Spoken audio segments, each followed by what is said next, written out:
Yung kapote mo sa gilid, oh. Papasok sa gulong yan.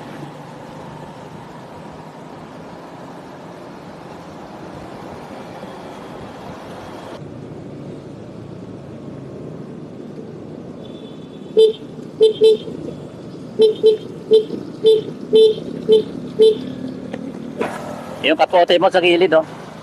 Papasok sa gulong yan. Bilang kasabi ng Rider Safety Advocates of the Philippines, Road Safety Advocates of the Philippines at Trial Service Advocates of the Philippines, tayo po ay nagbibigay ng isang simpleng paalala sa ating pamotorista sa kalsada na kung tayo may nakikitang medyo may mali at ito'y magiging dahilan ng pagka-aksidente, ay hindi po tayo nagdadalawang isip na sila'y paalalahanan. Ang hinahangat po natin ay kaligtasan sa kalsada, magiging disiplina, pagsunod sa batas, para nang sa ganon ay hindi tayo mapahamak.